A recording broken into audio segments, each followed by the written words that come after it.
Alright, hey guys, welcome to another episode of Learn with Anirudh. And on this one, we are going to simplify another machine learning algorithm. You might know this algorithm from our top 5 machine learning algorithms episode. This one is KNN, or as it's also called as the K nearest neighbor algorithm. It is apparently told to me that it is a very complex algorithm for you beginners. And as always, if there's anything that's complex, we're going to simplify it here at Learn with Anirudh. So, what are we waiting for? Let's get started.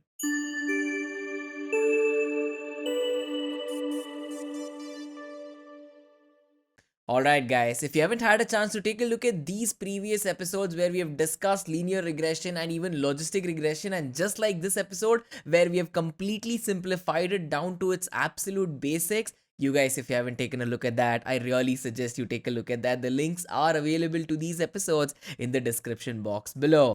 And with that, I think it's high time we get started with the KNN algorithm. Now, ladies and gentlemen, KNN basically stands for K nearest neighbor algorithm. Now, what do we mean by nearest neighbor and why are we bringing in the concept of neighbors to machine learning is a question you might ask. And as always, to answer your questions, let us bring up beautiful examples to go about doing it.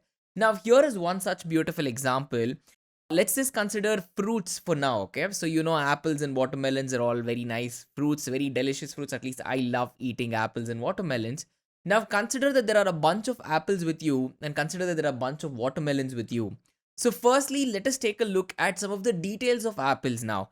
In our case, to describe an apple, we are going to be using the size and the shape of an apple, okay? So, take a look at this particular details that you see on your screen. The chart that you see on your screen basically denotes the size of each apple in centimeters, and we have the weight of each apple given in kgs. So we have an apple which is apparently 10 centimeters in its size and it weighs somewhere around 200 grams. We have another one which is like 8 centimeters in size, so it weighs somewhere around zero point 0.3 kilos, and we have more, right? So we have 5 apples such as this. Each apple has its own size, and with its own size, of course, comes its own weight. Okay, so the apples part of it is done. You don't have to remember all of these numbers for now, but just understand that we are describing apples with their size and with their weight. So the next best thing that we're going to do right now is we're going to actually plot all of this and put it on a very nice looking graph. Now when you plot size and weight, you can see that size is in the x-axis, weight is in the y-axis. Now as soon as you plot all of these, this was the exact chart we took a look at, and as soon as you plot these 5 apples here, you can see that this is where we have all the markings on our particular graphs. Now, if you were to map weight and size of it, of course, even you would go about having a similar looking graph such as this. Okay, with this we are done with the apples. It is time to take a look at the watermelons. We're going to do the exact same thing with watermelons as well. Now take a look at some of the size details we have for these watermelons. Watermelons of course are really big compared to apples. So the size is somewhere in the range of 25 to 35 centimeters. The weight is somewhere around 2.5 all the way to somewhere around 3.5 kilos. Yes, these guys are really big, right? At least here in Bengaluru, I remember during the summer, you get extremely huge watermelons, which are like super juicy and yum. So, can't really wait for winter to go about eating that. Now, anyway, time to plot this again in the graph, right? So, take a look at this. Once you go about plotting the watermelons in the graph, since we already saw apples, you realize that apples were somewhere here in the leftmost corner because they are tiny fruits. And watermelons are really huge fruits, so once you go about plotting them, you can see that they are in the top right corner of our chart. Okay, you might have a question right now saying, hey Anirudh, why are we plotting apples, watermelons, and what does it have to do anything with respect to neighbors? Now I'm going to tell you what it has to exactly do when we bring together both of these charts. So we drew two graphs, right? One for the apples, one for the watermelons. Now what we're going to do is we're going to bring both of those charts, both the data from both of those charts, and bring it into one single graph, as you can take a look at here. Now once you bring all the data into one single graph, you already know this. Everything on the left bottom in the yellow colored dots are all apples. Everything in the pink dots that you see are what? Are watermelons. We are good with this. But here is where things get interesting. Now you know this because you plotted the graph. Of course, you can get your machine learning algorithm to understand what watermelons are and what apples are. But now, to see if there is any sort of intelligence in the machine learning algorithm, what I'm going to do is I'm going to say, hey, I'm going to give you a mystery fruit now. I will not tell you if it is an apple or I will not tell you if it's a watermelon. I'm only going to give you the size and weight of the fruit. You have to find out regarding what it is, what kind of fruit it is. As you can see, the size of this mystery fruit that we have is 27 centimeters and the weight of it is 2.1 kg. So you don't know what the fruit is. Neither you nor your machine learning algorithm don't know this, okay? Now you might be in a very good position to actually go about guessing this as soon as we plot this fruit on the graph. This was the graph that we had. Left side bottom we have all the apples, right side top we have all the we have all the watermelons here. We already know this, and as soon as you plot the details from the mystery fruit, we already know its size and we already know its weight. So as soon as you go about doing it, that blue dot you see on your screen right now is the new mystery fruit. Ladies and gentlemen, we know what apples are. We know where they're placed. We know what watermelons are. We know where they're placed. Now I think it's high time you need to ask yourself a question. I bet your brain already could finish KNN algorithm and it could give you an answer. Now if I ask you a question saying which fruit do you think this is based on where it is placed in the graph? I bet a lot of you all will just tell me, hey, it's a watermelon because the size and weight of it is very similar to other watermelons. That is interesting. You could only find out and add meaning to this new fruit based on everything that was surrounding it, right? So, only based upon its neighbors could you tell me that it was not an apple, that it could be very well a watermelon. Right? Good chance it's a watermelon. Why? Because it's very close to watermelons and you're deriving this entire relationship between that particular point and all of its nearest neighbors. You see where we're getting at right now?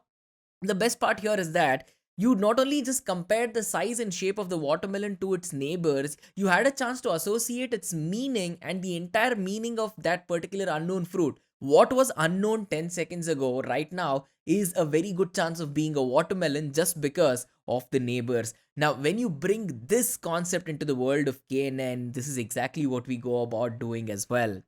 Now, KNN algorithm, in the name itself, there is something called K. NN, we know it stands for nearest neighbor. What is the K there?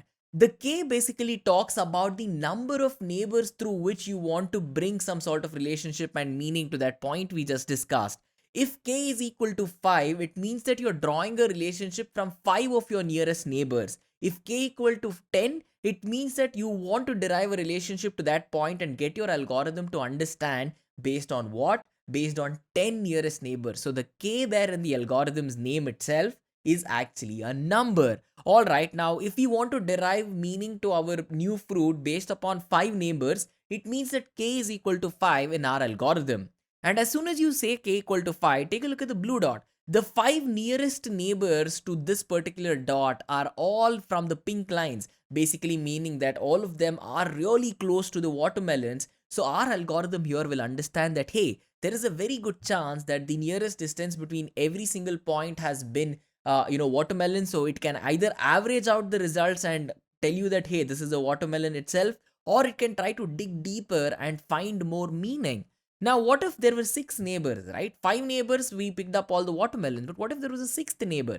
Yes, you can have 6, 7, 8 or 9 or 10 neighbors in this particular case.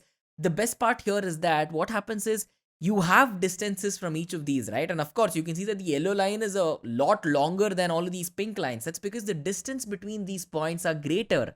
Now, there is a concept called as Euclidean distance that goes into this. Now, I know that you guys are here for the simplified version. Euclidean distance is a very simple formula, x minus a whole square plus y minus b whole square, and you take a square root of the entire thing, and that will give you the exact distance between 2 points. And in this particular case, that is how the machine learning algorithm also figures out the distances between this. And using relatability such as this, it has the complete capability to attach meaning to that particular point, find out how close it might really be to that particular point, and eventually derive beautiful applications based on this, because that's exactly how these algorithms learn as well. If it's close to the watermelon, it means that there is a good chance that it has to be watermelons. It checks all the neighbors out. You can also check with just one neighbor, you can check with 2 neighbors, you can check with 3, you can check with any number of neighbors, considering that you have that many data points at hand. And sometimes you can like pick up all the neighbors right now, right? You can pick up all the 9 or 10 points that you see on your screen to verify.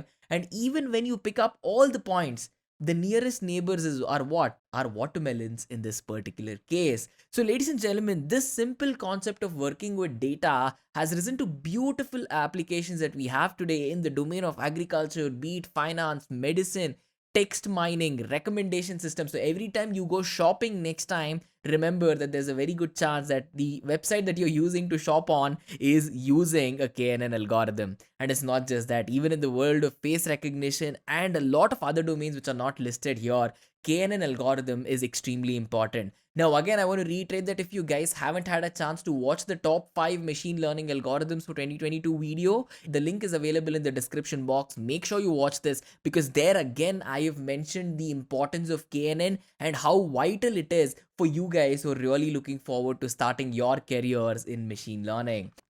So, ladies and gentlemen, with this, we have come to the end of this episode where we simplified KNN algorithm to its absolute basics. Now, as always, there are many more algorithms that I want to simplify for you guys. So, make sure that you guys subscribe to the channel, because once you do, you guys will be the first ones to be notified as soon as I bring more of these episodes, and of course, a lot more amazing content that I have planned for you guys. So, do take a second to hit the subscribe button if you haven't. A lot more exciting content is coming your way very, very soon. I'm working on it daily, and I hope you guys are also working on your machine learning, data science, programming aspects, whatever it is, to get to your career paths. So, ladies and gentlemen, with that, I'll see you really quick on the next one.